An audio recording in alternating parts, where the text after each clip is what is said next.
afternoon, everyone. I said 2 minutes and now it's 4 minutes. But by the time I finish speaking, it will be 5 minutes. And yeah, we are ready to start. So thank you so much for coming on time and coming during this session after lunch. I know people would like to have a bit of a longer lunch to just continue to talk and catch up, being the last day. But happy that you are here today to listen to these distinguished panelists that we have in front of you here. And I see that there's representation from four corners of the world, and we're going to hear different experiences from these panelists. So what is this session all about? Before I introduce my panelists, this session is about how countries have used evidence from evaluation to inform decision-making, policy, and strategy. I think we've been talking about evaluations, capacity development, evaluation systems, how countries are doing evaluations. But now we want to hear these evaluations that are being done. Are they being used? And if they are, how are they being used? And we want examples of how evaluations have been used to inform policy, to inform strategy, or any type of decision making, because that is a key. Because we need to do evaluations so that we can actually, work, use them in our policies or in our programs to improve implementation and therefore get better results or impacts from the work that we do. So we will have presentations in English and in Spanish. So you will need your headphones just to make sure that we all have our headphones if you are not bilingual or trilingual. So before I introduce my panel, I'm Adeline Sibanda. I'm former president of the African Evaluation Association. I've also been president of the International Organization for Cooperation in Evaluation and also former co-chair of Eval Partners. So I have a keen interest in the use of evaluation, having been, both on the commissioner on the use and also as an evaluator. I really, I'm passionate to see how governments are using evaluation to inform policy. So with me right here, I have Nox Chitepo. She's the Director of Evaluation in the Department of Planning, Monitoring and Evaluation in the government of South Africa. So Nox has over 18 years experience in the public service, 12 of which have been in monitoring and evaluation. And she's been responsible for commissioning, managing multi-sector evaluations in the National Evaluation Plan, providing technical evaluation support to national and provincial departments, coordinating evaluations, capacity building across government, and managing the communication of these evaluation findings. So Ms. Knox, one of our panelists. Our next panelist is Claudius Emmanuel. He's the permanent secretary in the Department of Economic Development at St. Lucia, and he has 27 years experience in the public service, having started as an economist and transitioned into the budget office. So Claudius holds a postgraduate degree in international business from the University of West Indies. So meet Claudius Emmanuel from St. Lucia. Next to Claudius, we have Francesca Moremo from Chile. She's the head of social policy division in Chile. She's a commercial engineer. She also holds a qualification in economics, master's in management and public service from the University of Chile, and a master's in statistics from a Catholic University in Chile. She's currently head of social policy, as I said, in Chile, in the Ministry of Social Development and Family, in Chile. And she has previously worked as an analyst, then also coordinated social policy, and so she has vast experience in this field of evaluation. And On the far right, we have here Tashi Duba. So Tashi is a senior research officer. He was formerly working for the Gross National Happiness Commission Secretariat, and now he is working within the Office of the Prime Minister and Cabinet. And so he's currently also a board member of the Evaluation Association of Bhutan. And he has worked in the Ministry of Health as program manager for 10 years. He has also quite wide experience in evaluation. So as you can see, we have such a distinguished, panel, and I'm going to ask them to just tell us how have they used evaluations for evidence-based decision-making, whether it's been within the policy or program or strategy. And so to start us off, we've got Claudius Emmanuel, who will give us a presentation on his own experience from St. Lucia. Thank you, Claudius. Thank you. Thank you, Adeline, sorry. And good afternoon to all colleagues. It's a pleasure to participate in this very wonderful and illustrious forum. And so I bring you greetings from St. Lucia. And I certainly want to take the opportunity to thank UNDP, EIG, and GEI for the opportunity to participate in this important occasion. Just to bring you greetings from St. Lucia and to just orient you a bit, St. Lucia is a 238 square mile island in the Eastern Caribbean with a population of just 170,000. So a small country, but one that is very much open for business after COVID, tourism being our mainstay of the economy. And in fact, our marketing tagline is one where St. Lucia is simply beautiful and one to let her inspire you. Just a little note on that, St. Lucia has been designated as the honeymoon capital of the world. So for those of us who are perhaps on the verge of tying the knot, St. Lucia is very much open. And maybe those who have already done so, we can still have renewal of vows in St. Lucia. So before I just go on, just to give you an indication of the national context in St. Lucia for evaluation, we are part of a regional bloc called CARICOM, which has mainstreamed results-based management. And so St. Lucia has been chosen as a pilot together with Dominica and Jamaica to sort of mainstream at the national level results-based management. So that's been coming off the ground, and GEI together with CARICOM has made some great strides in that area. So we are looking over the next few months to do a lot of work in terms of bringing that out. But for the specific situation before me, it's to give you an indication of how we have used results or evaluation at the national level. And for us, what we have is a situation where we have done it on a sectoral basis. And so I'll give an indication in terms of what we have. So I'm proposing to give you an example of the project, which is the DVRP. I'll give you a little bit more details on that. And we'll touch on the evidence gathering, the results framework, and how we have utilized it. The example that we're using is the DVRP, which is the Disaster Vulnerability Reduction Project. This is a World Bank and EU-funded project of some $78 million. We have had it on our books since 2014, and it is to end in June 2023. This is an activity that is involved along the lines of climate change with adaptation and mitigation interventions. And so this particular project is a significant one, and it has a number of components, 4 of them. These are civil works, which are interventions in the areas of drainage and construction of roads and bridges and such like.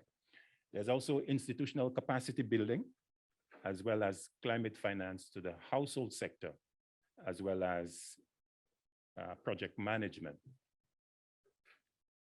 In terms of the evidence gathering phase of the project, what we have is a project which looms large in our national budget.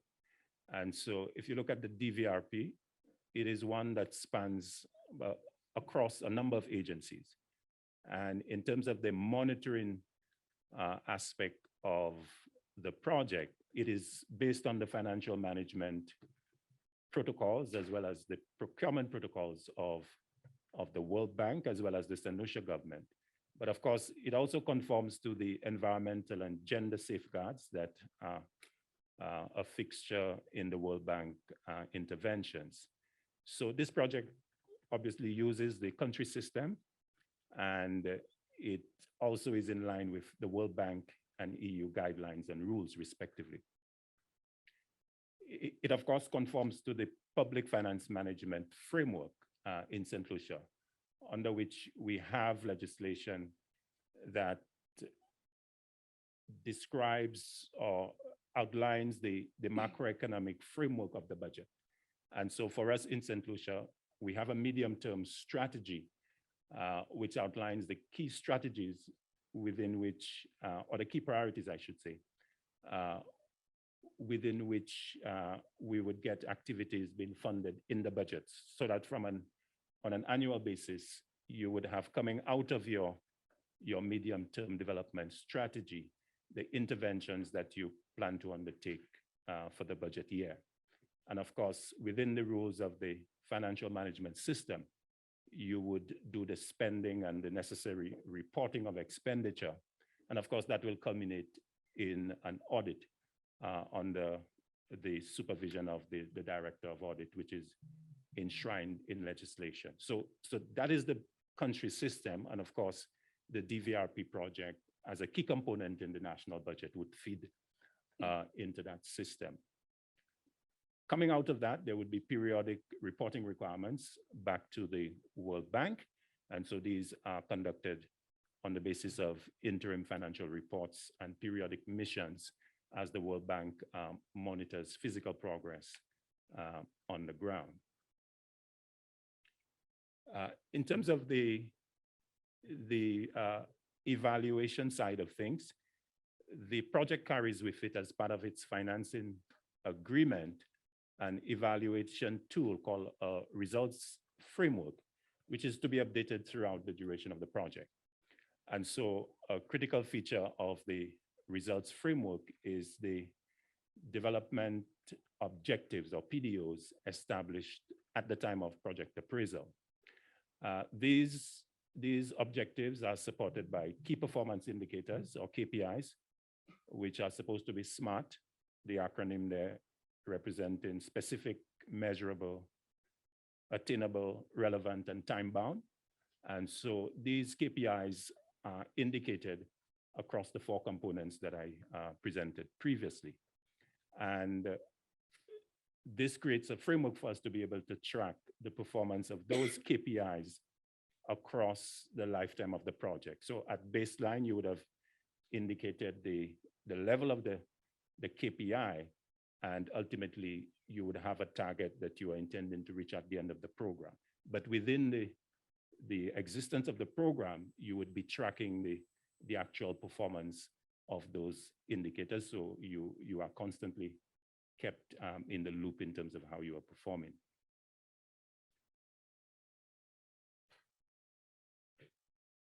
So I think we have a little issue there, right? So the utilization aspect of it is one where you have, under the COVID-19 situation, a 5th component would have come into play under the DVRP. So at appraisal of the project, there would have been this 5th component, which was a 0 value, and it was dubbed the contingent emergency response component, or CERC. And so what actually happened is that as COVID-19 was designated a pandemic, St. Lucia also would have issued a state of emergency. And so that would have been the trigger that allowed that component to come into play. And so what happened is that it generated $5 million of additional funding for the project, and also an extension of some 18 months, because the project should have ended back in December 2021, but we would have gotten an extension to June 2023. And so coming out of this amendment, we would have had an adjustment in the PDOs, the project development objectives, the KPIs, as well as the targets. And so it was an introduction of some level of flexibility consequent upon COVID-19 that allowed you to add or subtract activities as appropriate, or also tweak the project objectives. And in some cases, we also had new beneficiaries coming into play. And so as an example, you would have had, with the additional $5 million, as we responded to COVID, we were able to establish an isolation facility, as well as refurbish an existing hospital, transforming it into a respiratory hospital. So showing that on the basis of the adjustments under the project, you were able to tweak the various aspects of the project so that at the end of the day, it would have met with meeting the objectives of benefiting the average person on the ground. And so having a solid impact and having a positive outcome overall. And so basically, the DVRP for us was one where we saw the results framework really operating and being flexible given the situation on the ground. Thank you very much.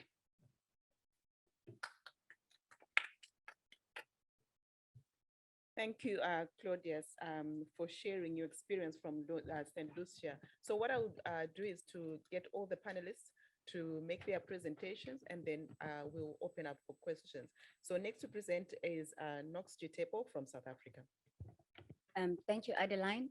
Good afternoon, everybody. I'm competing with my colleague here from St. Lucia about the beauty of my country.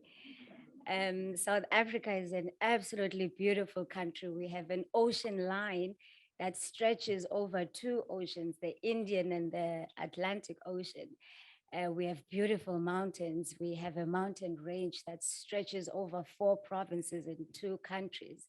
We have spectacular flora and fauna. We are a country of choice, destination. I mean, most of you would know that Table Mountain, the Big Five, I can go on. So it's an absolutely wonderful, wonderful country. But it's also a highly unequal country. So we have taken the first spot in terms of the countries that are unequal in the world. In a study that was done by the World Bank in March of 2022 this year, out of 164 countries, South Africa took the #1 spot in terms of being the most unequal country in the world. Coupled with that, we do have high unemployment. I'm not going to give you the statistics because I still have to be an ambassador for my country. But suffice is to say that, you know, the unemployment is very high, especially amongst young people. Now, that's a combination for, you know, things that can go really, really wrong. And as practitioners in the development space and evaluators, you can only imagine what that translates to. So what then that translates to, in our case, in a very fundamental way, is crime. Our crime rates are also very high. Again, I'm not going to give you the stats, which brings the case study that I'm going to talk to you about today, which is the evaluation of the detective services. It was an implementation evaluation looking at the detective services. So the South African Police Services tabled a proposal to DPME, our department, to conduct an evaluation on the detective services. What was the problem? The number of arrests was not equating to the number of prosecutions. So you had a lot of arrests, but the prosecution was just not going through. So this is a problem, obviously, in a country that has a high crime rate. So they needed to understand what the problem was. So we always know our problems, but they needed to get an in-depth understanding of what was happening in the detective services that was resulting in this. So so this is how the evaluation came about and what they can do to improve. So Adeline, I would have loved to go through the methodology, but I do want to indicate, but there's a time factor, but I do want to indicate that the study in itself was quite intense. It covered all the 9 provinces in terms of the commissioners of the police services that were interviewed. It involved community members. It was an analysis of a lot of dockets and interviewing of the what's the word I'm looking for, of the program owners, but also the people who are affected by crime. So there was clearance to be able to interview the victims and the families of the victims, right? So what then came out of this evaluation was 5 things. The first thing in terms of use, I'm now at a point where how did the evaluation facilitate use? What came out of the evaluation? So the first thing that happened during the evaluation. And that was, there was reconciliation between a lot of communities and the police services. Because what was happening is in interviewing the cases, our evaluators that were conducting this evaluation had former and retired detectives in their study. So as part of the evaluation, what happened, which was not necessarily planned, was that a lot of case studies were reopened because there was an analysis to say that, but this was not this was not investigated properly. So some of that the cold cases were now, they were opened up, which brought a lot of excitement, but also reconciliation and a bit of trust between the community and the police services. And that's important for us in terms of crimes, in terms of crime in South Africa. It has to be a collaborative thing, as you would understand. But another thing that happened was that there was an interdivision project team that was established to review the relevant directives to address resource constraints. So one of the big findings was around resources, which is a typical issue, right? So it's around the number of detectives, the ratio of the detectives to the cases that they have to be looking at. And there was also an issue of technical capacity, of the actual capacity to conduct the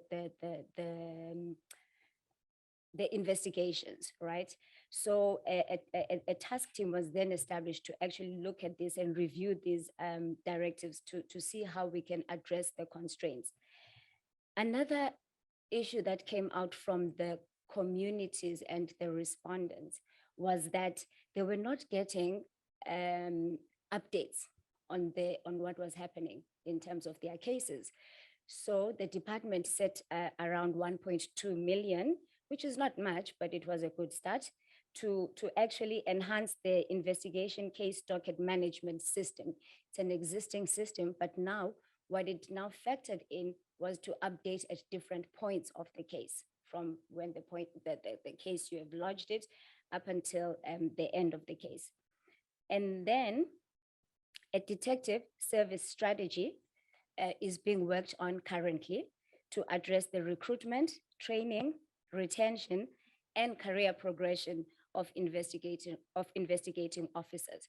So another big thing that came out of this evaluation from the investigation officers was around, they were despondent. They were, the morale was very low because the progression, the career progression was not. Actually, they were comparing it to the police who are the visible police. So the visible police could actually get extra income if they work extra hours, if they work at night. But the detectives were only working during the day, which meant that they are not able to get this incentive. And this was a point of contestation.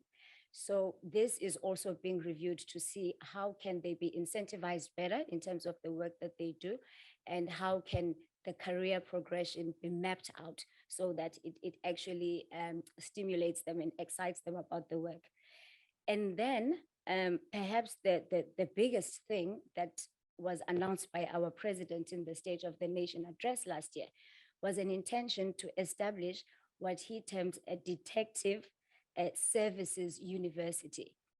Like I said, crime is rife in our country, so it is no wonder that you might want to put a lot of resources in addressing it.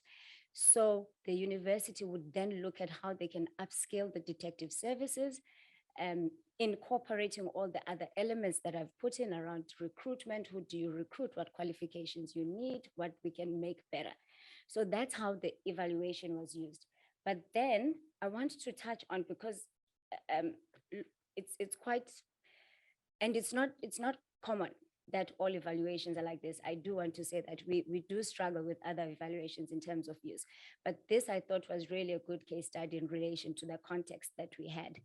But then I also want to touch a little bit on how this use was facilitated, how it came about. So our evaluation system in South Africa, the way it's structured is that you have to bring the evaluation to us. You have to bring in the proposal to be evaluated. So that's where the use factor starts in. That's the beginning. It's not imposed on you. You have recognized the need to have a program or any intervention evaluated. So by that, you're already owning the process. You're owning the evaluation. Secondly, this evaluation was co-funded, which is another model that we have in our evaluation system, because once you put money in something, you have to follow through. You have to be accountable for the money that you put in. So that's another way in which we try to stimulate and facilitate use of evaluations. The second is a co-production kind of model system that we have, in which the program owners who are being evaluated are actually part of the process. Our evaluation steering committees are not chaired by the independent evaluator. They are not chaired by myself as DPME.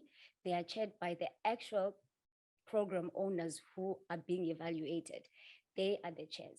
So obviously this, I'm sure in your heads, someone is already thinking, oh, what about bias issues? Look, so you have to strike a balance between the issues related to bias, but also it's about ownership of the process as well. But then we do have other components in the system that dilute that, that factor, that, yeah, let me use the word dilute, that kind of thing. The first one is the composition itself of the evaluation steering committee. So this evaluation steering committee had a lot of interested and affected partners. It had representatives from the National Prosecuting Authority and other players essentially in the justice cluster. So it was, that also becomes a way in which the evaluation is managed, because it's not that just one interest that's being served, it's a lot of interest, and it's in everybody's benefit to have the evaluation conducted as fairly as possible. So that was one of the things. And another big thing around this evaluation, which made it quite a good evaluation, was really around the methodology, because for the first time, the detective services, in fact, the police services, had an opportunity to look at their structure holistically. It brought in the medical staff who were in the criminal justice system, because there was also a backlog in terms of the DNA analysis, as you would imagine. So we started a dialogue that engaged all the different parties and was able to see the problem from different aspects. So that is this evaluation. That's all I have for now, Adeline. Thank you. Thank you, Knox. And that was, I mean, very, very detailed, example, and, what are the, factors that influence use that you presented there. But we'll touch on those as we go along with the examples and also question and answer. So next, we have an example from Chile. We have Francesca Moremo to present their experience and example from Chile. Thank you. Thank you, Adeline. Voy a presentar en español, así que los que no lo tienen puestos los audífonos, les sugiero poder ponérselo. Bueno, muchas gracias por la invitación a poder participar, de poder presentar la experiencia de Chile y el caso chileno de cómo está funcionando el sistema de evaluación. Ya, no hay problema. Voy a esperar que veo a varios también poniéndose los audífonos. Súper. Bueno, ahí. Bueno, en primer lugar, agradecerles la posibilidad de poder presentar el sistema de evaluación y monitoreo chileno en esta instancia. Creo que es lo que tenemos hoy día como sistema ha sido un largo camino de desarrollo, entonces creemos que es una experiencia que puede ser relevante de poder presentar qué es lo que se está haciendo en Chile, al sur del mundo, ya que mis colegas estuvieron hablando un poco respecto de la ubicación de sus países y todo. Creemos que es relevante en particular el poder presentar qué es lo que se está haciendo en términos de cuál es la contribución que creemos en términos de la información que se entrega para las distintas instancias de la toma de decisiones. Entonces, es un sistema que parte en los años 90 y viene contribuyendo y perfeccionándose a lo largo del tiempo y consolidándose a través de leyes, reglamentos y normativas que han permitido establecer criterios y definiciones para poder consolidar la toma de decisiones y vincularlos a evidencia. Este sistema estableció un paradigma de medición de resultados desde fuera de las organizaciones y servicios públicos que ejecutan la oferta, y el Estado de Chile en este sentido dirige sus esfuerzos a la instalación de un modelo de gobernanza de la información basado en evidencia, que cuide la calidad de esa información y que la toma de decisiones de los programas públicos sea en base a evidencia.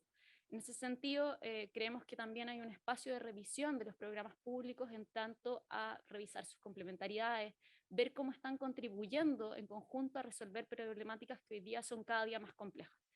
El sistema establece incentivos claves para que las instituciones generen propuestas programáticas y presupuestarias con base a información adecuada y detallada, de forma de que cuando un servicio se enfrenta a la necesidad de poder resolver una problemática y quiere plantear un problema público, tenga evidencia suficiente para esa toma de decisiones. ¿Qué está funcionando? ¿Qué no está funcionando? ¿Qué están haciendo otros servicios públicos?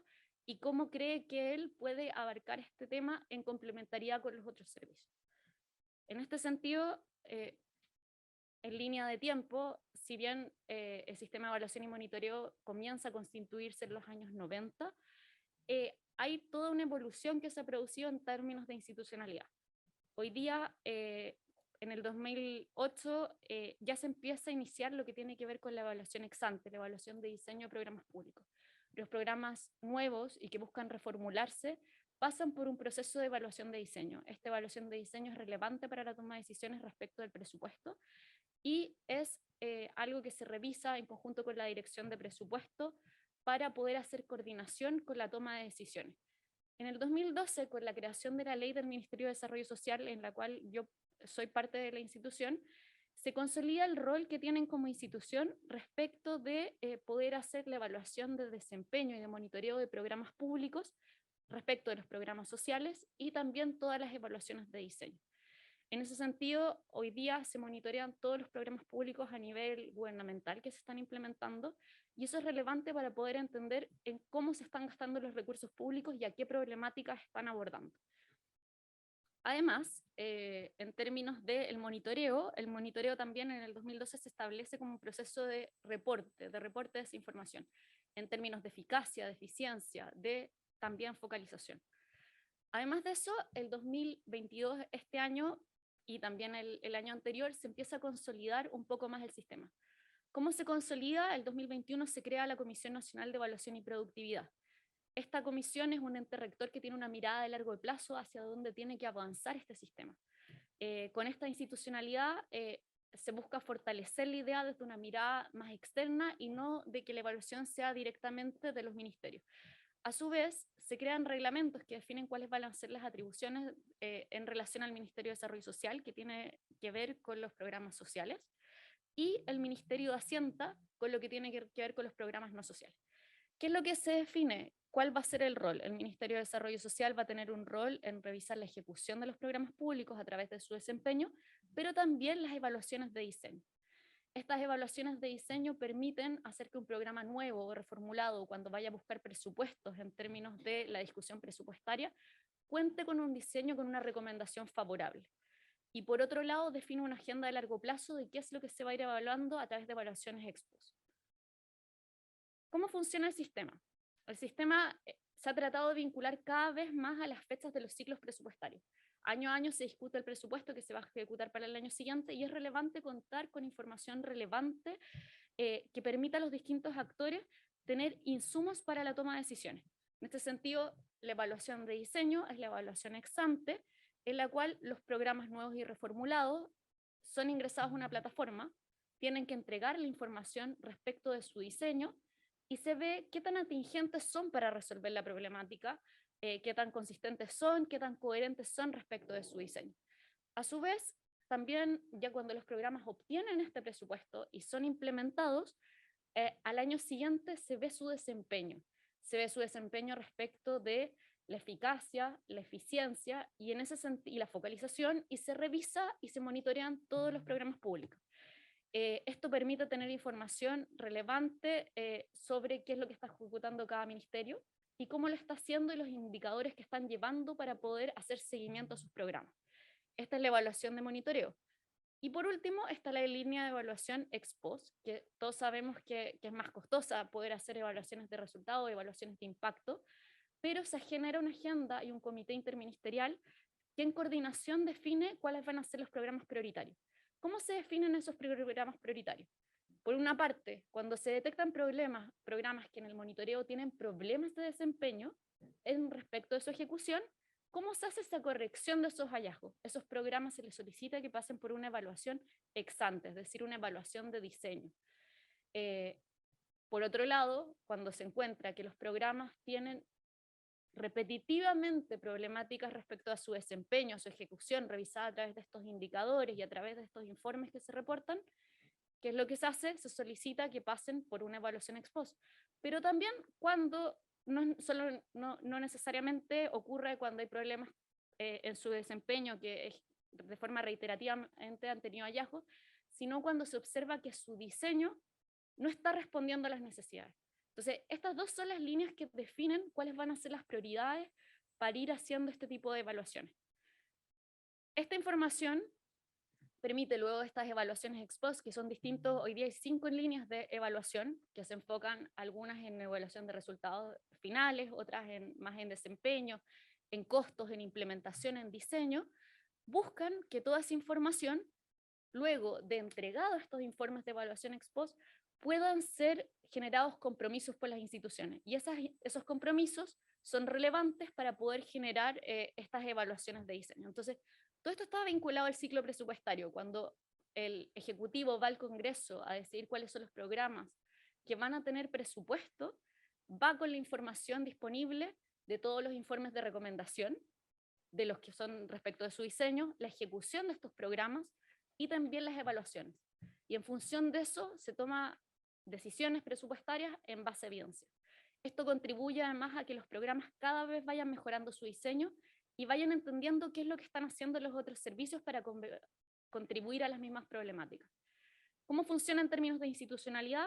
Tenemos por un lado la Subsecretaría de Evaluación Social, que es parte del Ministerio de Desarrollo Social, en la cual se ve todo lo que tiene que ver con las evaluaciones ex ante y de monitoreo de los programas sociales, en coordinación con la Dirección de Presupuesto, que ve los programas no sociales. Por otra parte, también está esta Comisión Nacional de Evaluación y Productividad, que ahora se suma a partir de este año en poder hacer una agenda de largo plazo y sumarse a este comité interministerial que en conjunto con la Dirección de Presupuesto y el Ministerio de Desarrollo Social definen cuáles van a ser las prioridades y los programas a evaluar en este tipo de evaluaciones. ¿Qué es lo que hemos hecho hoy día? Creemos que para nosotros es muy relevante no solo contar con estos informes, el Congreso y el Ejecutivo y los distintos servicios no basta con que cuenten con esta información. Hoy día lo relevante es poder ver cuáles son los problemas que se están abordando a nivel institucional, a nivel gubernamental.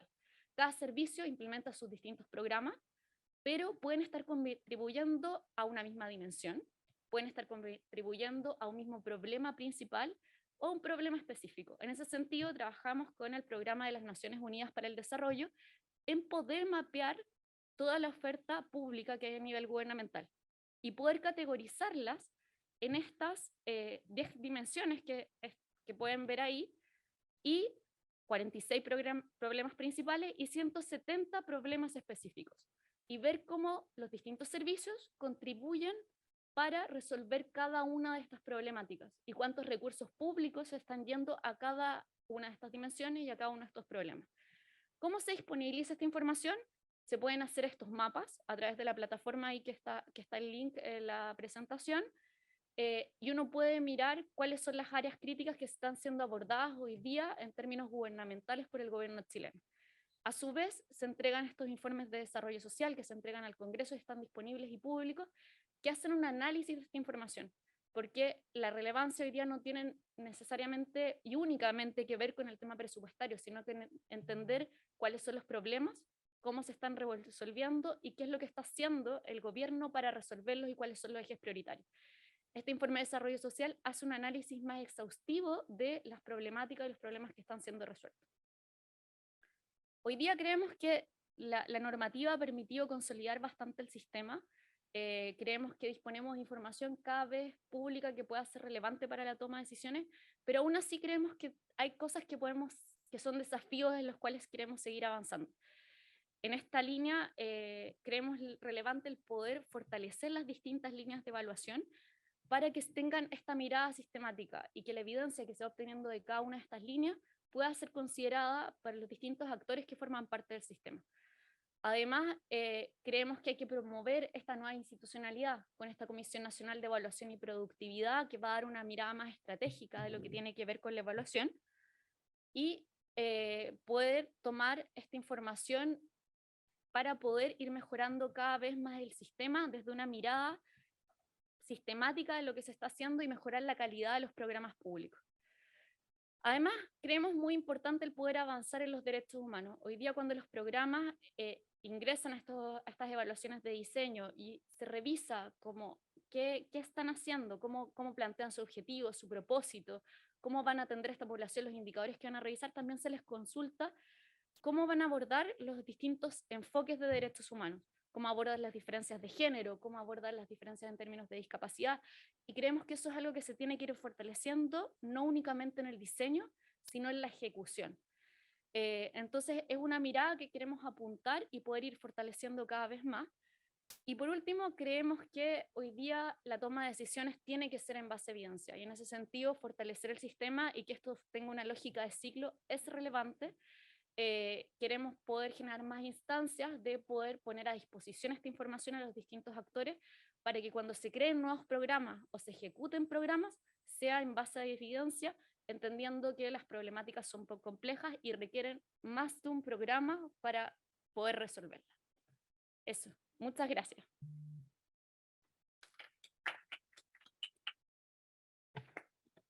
Thank you, Francesca, for taking us through your evaluation system and the different types of evaluation you do.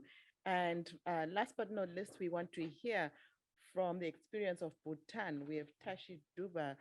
Please carry on and give us your presentation. Thank you, Adeline, for the opportunity. First of all, I would like to thank the World Bank, UNDP, for making this event a grand success. It's indeed a privilege and honor to speak in front of the experts and high level officials and different planners, programmers, a lot of other system experts today. I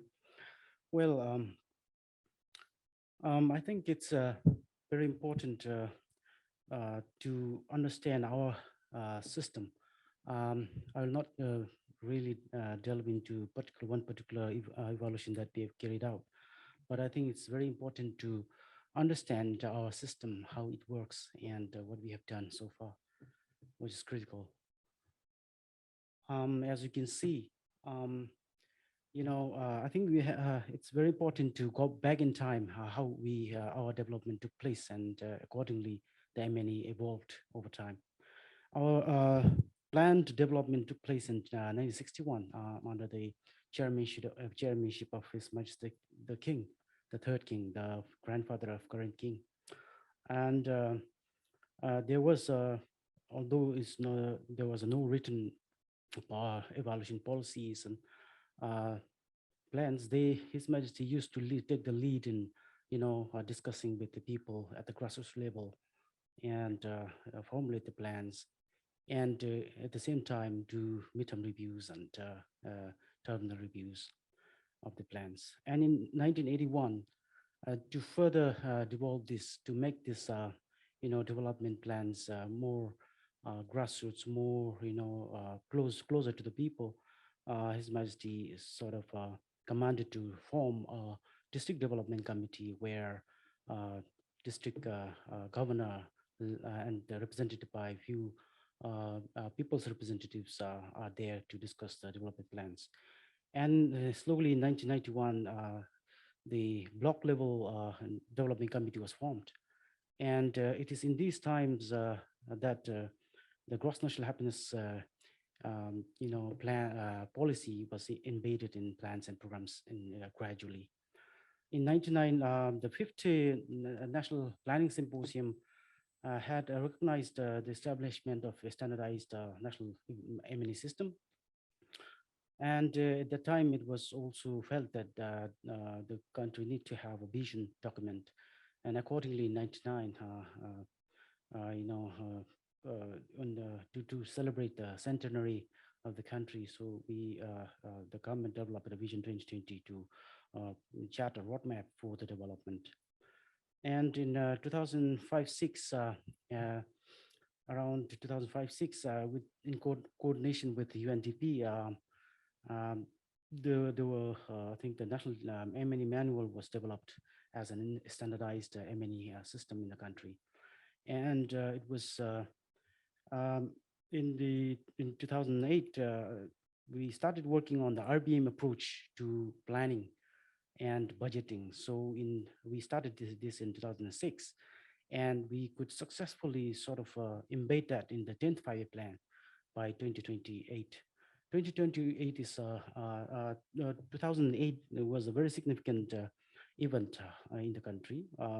It was a time where we celebrated centenary celebration, and it was also the time where we enacted the constitution of the country, and then we transformed from kingship to democratic constitutional monarchical form of government. And we also launched a 10th five-year plan with the result-based management approach in planning as well as budgeting. And in 2009, the first government, the elected government, rolled out Accelerating Bhutan's Socio-Economic Development Project, in which there was a project to develop a plan and monitoring system. And during that period, it was rigorously sort of the government delved into developing result-based indicators for the plans and programs. And evaluation policy is also developed at the same time to formalize the M&E system in the country. Although this is still going on, not yet approved by the cabinet. In 2014 to 17, based on the plan monitoring system that we had and the result-based indicators that we had developed, the second government, which was formed in 2013, they were very much interested to really develop a system that can track and so that they can monitor the results, and then that will contribute to evaluation of the country. So in 2014, early 2014, they developed a government performance management system where the Prime Minister took initiative to draw up a annual performance agreement with the ministers, and ministers with the secretaries, and secretaries with the down to department and joint director level, and to the individual level at the program and planning level, where people are engaged in implementation of the plans and programs. And at the same time, during this period, the policy was presented to the commission and the cabinet, but this was the policy was like going, later after we have already developed the system, but we could not formalize in a form of a policy. That was also reviewed in 2019, and when it was you know about to get it finalized and formalized, the COVID-19 hit, and then we had to stall it, and then our focus had to be shifted. And if you can see the next slide, these are the M&A framework that we follow. We follow the result-based management framework, and in regards to operational systems, we have this common performance management system. Well, and it's backed by budget monitoring tool and multi-year rolling budget system, which is web-based system, which we have to plan and put our plans and programs into the budget monitoring tool. Unless this is approved, the plans and programs implementation doesn't happen. So there's also electronic payment and enrollment management system, where after the budget has been approved, the payment systems are taking place. So all the things are already systematically recorded. And at the indicator level and the results level, the common performance management system is takes care of it. And at the national level, the organization that I worked for previously, just 3 weeks ago, we were using all this system to monitor and evaluate the plans and programs. How it goes, is it going according to the national key result areas and the sectoral key result areas. And we used to feedback them, if there are any kind of changes to be made, reorientation and realigning of plans and program has to be made. We do provide suggestion, feedback to the sectors. We also do submit this report to the Prime Minister and the Cabinet, based on which they make decisions. And on the far left, right, institutional rules, we do, impact evaluations. We also have do mid-term reviews of the plans and programs. We also do annual reviews based on the indicators, and we also do terminal evaluation at the end of the 5-year plans. We do very selective impact evaluations. Of course, we have not been able to engage methodological and technical rigor into the impact evaluation and the terminal terminal evaluation. There are, of course, some limitation as well because of the methodological issues. And down below, it's the sectors they just report, and then the national level where I work, we do feedback to the agencies and sectors. And this is the evaluation framework, how we do evaluations. Any proponent, any development partner, or any sector, they can propose to evaluate their programs or plans. They will, the evaluation of plans and programs can also come from cabinet or the parliament discussion, or also from the office of the Prime Minister himself. And also it can originate from my department, which is Office of the Cabinet Affairs and Strategy Coordination right now. So we do forward these proposals, and there's a technical team which reviews and the proposal, evaluation proposal, and we do rigorous review of the proposals. And if the proposals are coming from the development partner, we formalize the proposals with some feedbacks, and we give it to the proponent to go ahead with the evaluation. We also serve as a evaluation reference group for that matter, for the development partner, as well as for the proponents. And accordingly, the results are being disseminated to the sectors and parliament, and including the Prime Minister's office for implementation. As regards to policy, it's a little bit different from plans and programs implementation. The protocol for policy development is a little bit different. The sectors who think there should be a policy in the country based on certain themes. We sort of have a protocol in place. The policies generally can arise from parliament. It can also arise from the cabinet, and it can also arise from the sectors themselves based on the need. And there are two stages in the policy formulation or policy development. We have conception phase in the stage 1, and stage 2 formulation and approval phase, which basically follows the cycle that I have that you can see here. Sorry.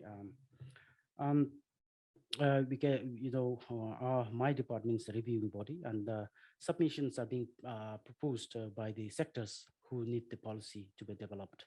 And we do review the policy concept note. In the concept note, they should be doing actually ex ante sort of evaluations. These are necessary, but due to for the lack of resources and technical capacity, it's a challenging to carry out. But then they do desk reviews and things like that, and then they propose why it is necessary, the rationale and the need, and what are they going to address with the policy.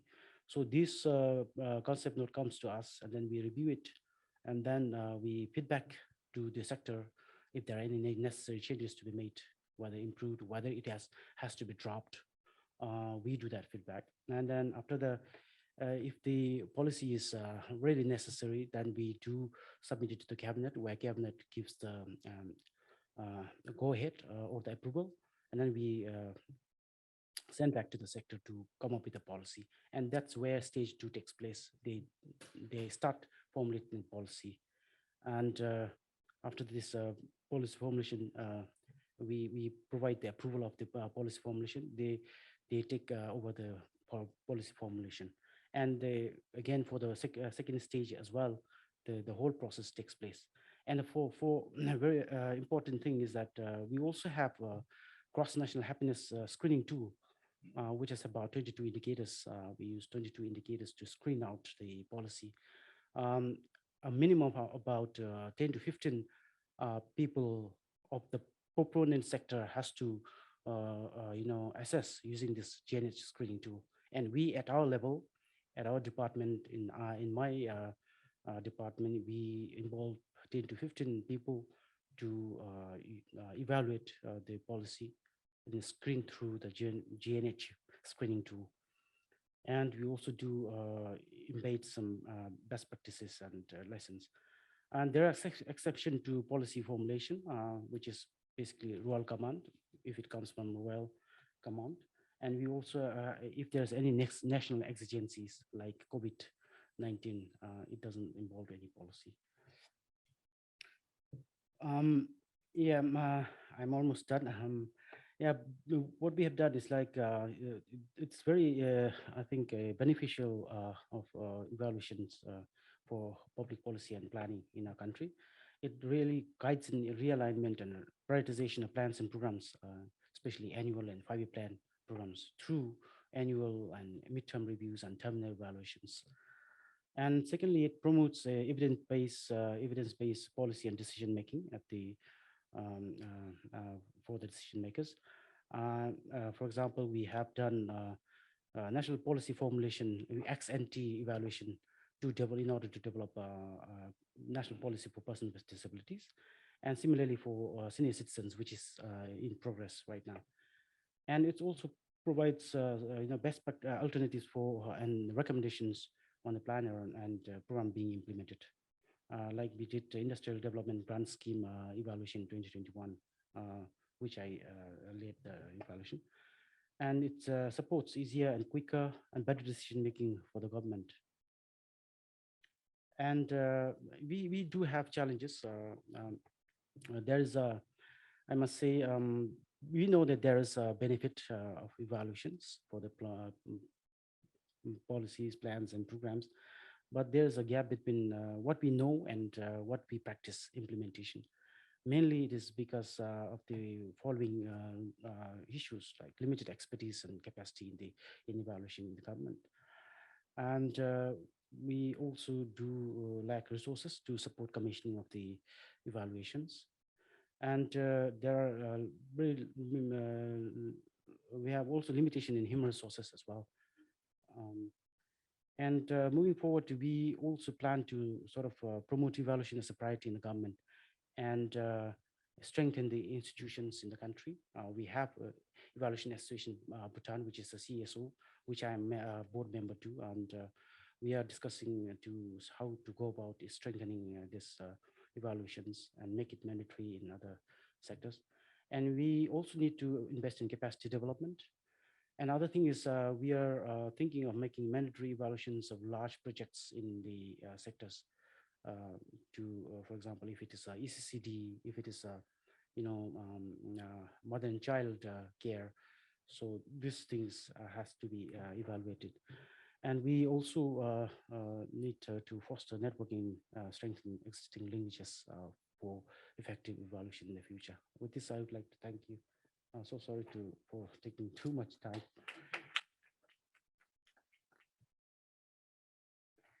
Thank you so much, Tashi, for that experience from Bhutan. And so, I mean, we've heard from 4 of our distinguished panelists. From Bhutan, we've heard the timeline in terms of development of the NEC system and how they actually do their evaluation framework, and specific focus on the protocol for policy development, which is very insightful. From Chile, we have also, heard around their evaluation system and the different types of evaluations that they conduct, and the role of the ministry that Francesca represents in this process. So, and it is very interesting to, just hear the 5 levels of evaluations that you do. And from South Africa, Knox gave us a specific example of the detective services evaluation and how it was used, and the 5 ways it was used, which was very interesting, and that it also triggered some solutions as they were actually conducting that evaluation, which is very interesting, and a good example of how being contextual in the way we do evaluations is very important. And lastly, from St. Lucia, we also were given an example of how they've tracked their indicators, specifically during COVID, and also helped within, to review the budget and trigger more funding for the project that we were given an example of the disaster vulnerability reduction project, and the monitoring data, financial reports that they've been using to track the results. So there you are. We want to open up for questions and answer from the floor, and we will take a number of questions, and then we will get our panelists to respond. And anyone can volunteer. We can carry on. Do we have a mic? Oh, we have. Start from Carrie, and then we come here to Gabriela, and then to Ian. Thank you. Not working? Yeah. Carrie Albright, Deputy Director of Evaluation at UNICEF, sorry. So I would identify, I guess, as an evidence broker. And when I speak to people in the evidence brokering community about what really matters in terms of evidence uptake and use, the conversations always tend to come down to the power of personal relationships, individual champions, etc. And I challenge them and say, how do we move beyond that to sustainable systems and embedded institutions? And I think all 4 of your examples showed fantastic institutionalized M&E systems. So I'm going to challenge you the other way around. How do we make sure that in embedding evaluation systems, processes, procedures, it doesn't just become part of the bureaucratic process and we lose the excitement about evaluation? So what are you doing to also build that passion, that excitement, that demand for evaluation, and to build a culture of demand for evaluation, critical thinking, and characteristics like that? Thank you. Thanks, Kerry. We have Gabriela here. Right in front here.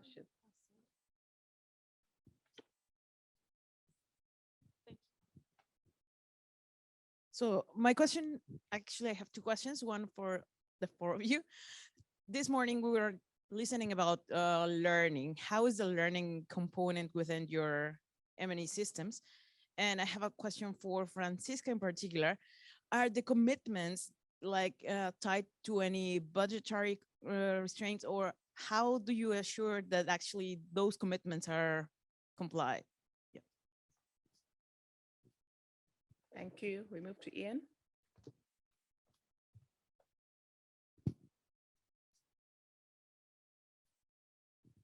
So I'd just like to ask, so Ian Goldman from South Africa, I used to run the evaluation system, was a colleague of Knox's. Francisca, how many evaluations are happening each year now? And similarly, Tashi.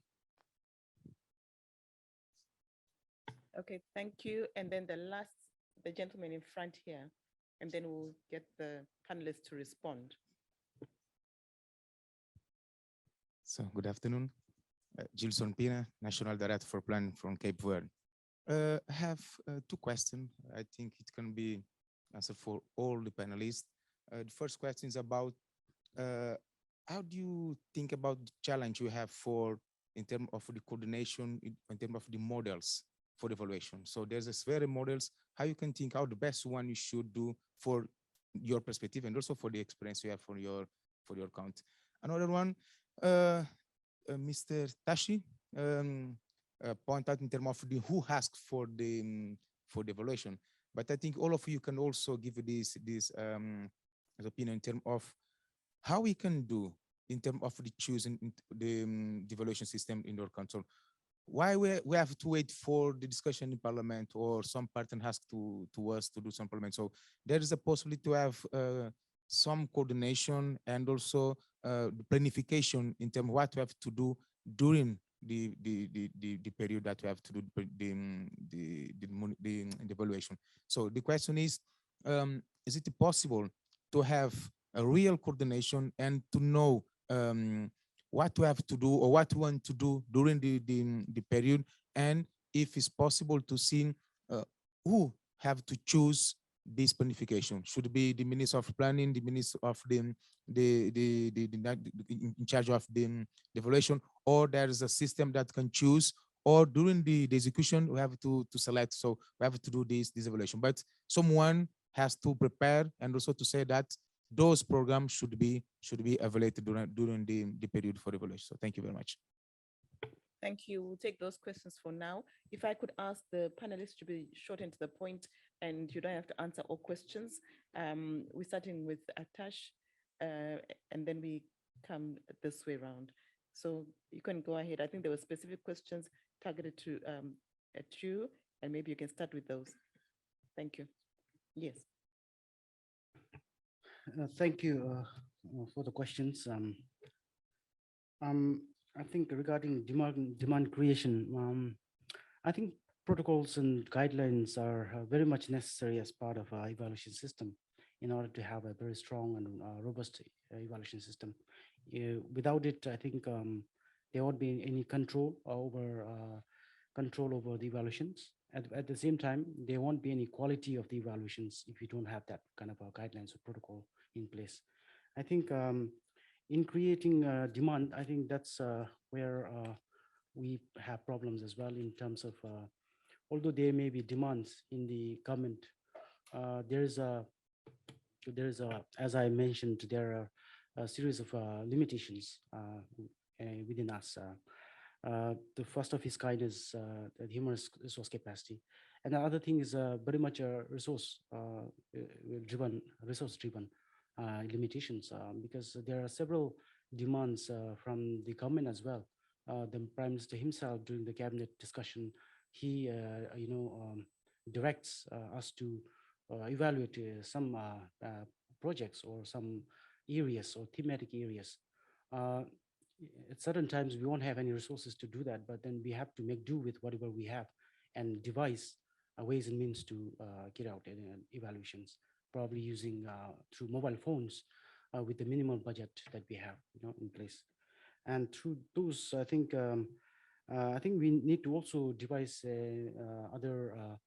other means how we can create demand in the government, especially in the sectors, because in the sectors they are bogged down with the implementation plans, and it's very difficult to sort of ask them to evaluate on the programs that they are implementing, and then it's also difficult for us to go and evaluate the programs that they have. Those programs that they have funding, they do evaluate, especially those UN funded projects, like UNDP, UNFPA, they do evaluate using the evaluation methodology and protocols. Regarding learning and evaluation, I think we are developing. I think we are in a nascent stage in terms of learning in evaluations, the findings and the results of the evaluations. We had done VNR Voluntary National Report for the SDG in 2018 and in 2021 recently. In 2021, we also developed one platform to track the progress of the SDGs. You can, I think, log into the website if you may, maybe after the program. It's dewa.gov.bt. You can see the cross-national happiness indexes. You can also see the SDG progresses in that dashboard platform.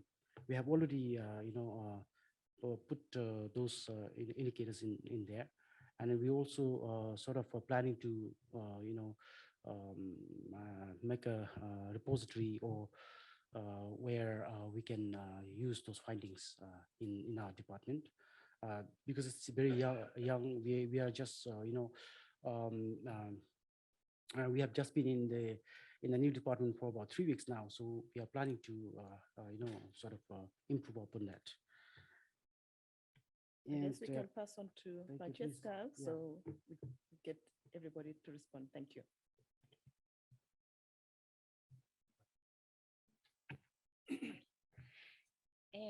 Bueno, muchas gracias por las preguntas. Respecto de la pregunta relacionada de cómo se evita que esto se vuelva un proceso que sea repetitivo, que sea solo un proceso burocrático. Yo creo que ese es un desafío importante en términos de la evaluación. Yo creo que es algo que tiene que ser abordado por todos nosotros en los distintos países y las instituciones de las que formamos parte. Creo que mostrar la relevancia de poder contar evidencia para los formuladores de programas ayuda a evitar la impresión de que esto es solo un proceso burocrático, porque se entiende que es la forma en que ellos pueden diseñar, requieren de evidencia, requieren de contar con información, pero también contar con un buen diseño a futuro los ayuda a tener buenos indicadores de seguimiento que les permitan poder ir revisando cómo van logrando los resultados o propósitos que se proponen abordar respecto de los programas. En relación a la pregunta de cómo se vincula con el ciclo presupuestario, con el presupuesto en términos de cuando se encuentran hallazgos o problemas en los diseños. Aquellos programas que pasan por una evaluación de diseño y no cuentan con una recomendación favorable, no se les asigna presupuesto, entonces está totalmente vinculado. En el caso de los programas que ya están en ejecución y tienen problemas de su desempeño, también, si estos hallazgos son significativos, se les condiciona el presupuesto. Entonces, tiene una lógica vinculante respecto a lo presupuestario. ¿Cuál es el tema? Que nosotros, para obtener una recomendación favorable, los programas pueden ir mejorando. Hacemos asistencia técnica, vamos capacitando, de forma que ellos vayan readecuando el programa para tener una formulación adecuada. En relación al número de programas que nosotros estamos evaluando año a año, En términos de evaluación de diseño, una evaluación ex ante, todos los programas nuevos y que buscan reformularse tienen que pasar por nosotros, en conjunto con la Dirección de Presupuesto, con el Ministerio de Desarrollo Social, pasan todos. Entonces depende año a año cuántos busquen reformularse o generar programas nuevos. Y del monitoreo de programas públicos, el año pasado revisamos el desempeño de 699 programas públicos, que es toda la oferta pública a nivel gubernamental. En las evaluaciones ex post, en particular las que son financiadas a nivel gubernamental, son alrededor de 10 a 20 evaluaciones ex post, no todas son de impacto, sino que hay distintos tipos de evaluaciones ex post, dependiendo del presupuesto, pero también hay un fondo de evaluación en la cual se pueden postular los investigadores, y además hemos abierto líneas de un banco de datos, un registro de información social que estamos constituyendo para investigadores. Entonces eso permite que ellos puedan solicitar acceso a esta información presentando posibilidades de evaluación de programa. Ahí no hay una transferencia de recursos, pero sí también hay una alineación de incentivos respecto de la necesidad de la academia de poder contar con información y de nosotros contar con información relevante para lo que tiene que ver con prioridades. Eso. Muchas gracias. Thank you. Claudius, if I can ask you to respond to just one of the questions that you're quite passionate about, and then pass on to Knox because of our time. I think we're a bit over time. Thank you. Yes, thank you. Just on the one about learnings, I think learnings are an important aspect of this exercise, and I think it's a critical facet of the work that is required. For us, I think in St. Lucia, it's a change management process for us. And so what it essentially involves is really a cultural shift, because whereas we have had some experience with evaluation, it's been a little disjointed.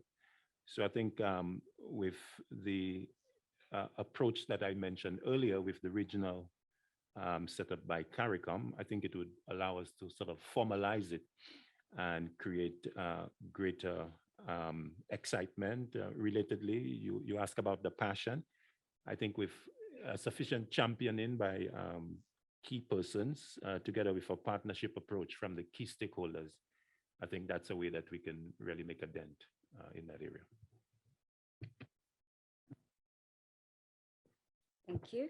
So perhaps let me touch on Kerry's point around stimulating demand. So thanks to pioneers such as Ian, who was there when the evaluation system started, was one of the pioneers. Our system is quite entrenched, if I can put it like that. We do a lot of work around institutionalization. We do a lot of work around capacity development, including developing guidelines on how to undertake different types of evaluations. So it's not a burden on other institutions to wonder how they should do evaluations. So we've got a lot of guidance around that. We do a lot of work around communication. We do a lot of work around partnerships. But then we also, there's a course that we had, unfortunately, we haven't had it in 2 years. It was called the Evidence-Based Policy Management and Implementation course. And that course, which was championed again by Ian and our first DG and others, targeted the top echelon of government, so your DGs and your DDGs, to make them understand from that level why it's important, why evidence is important, the different types of evidence, how it can be used to promote strategic decision making, right? So we had those things that were built into the system. We have an evaluation advisory committee, which we used to call the Evaluation Technical Working Group, which comprises of center of government departments. So there's like your treasuries, those responsible for public service and administration, public service commission and so forth, as well as all the provincial departments and representatives from the local government space recently. And we require everybody to report on evaluations that they are doing within those spaces. Provinces have got provincial evaluation plans. So for us, it's now become part of the system, and there are people who are working every day like us who are focused on the evaluation and implementation of the National Evaluation Policy Framework. So it's it's quite robust in our case. Thank you. Thank you so much. I mean, we could carry on and on, but there's so much experience, as you've heard from the panelists, and some specific examples of use. And we also heard challenges, and and we also heard how countries are putting in place systems in place to ensure that evaluations actually happen, and then use is actually encouraged by the systems that are put in place. So we can't take any further rounds of questions, but thank you so much. The panelists are up here in front. If you have any questions that you may want to ask, and come and ask them. So we'll wait up here for about 5 minutes before we go to the next session. So thank you so much. I appreciate you coming.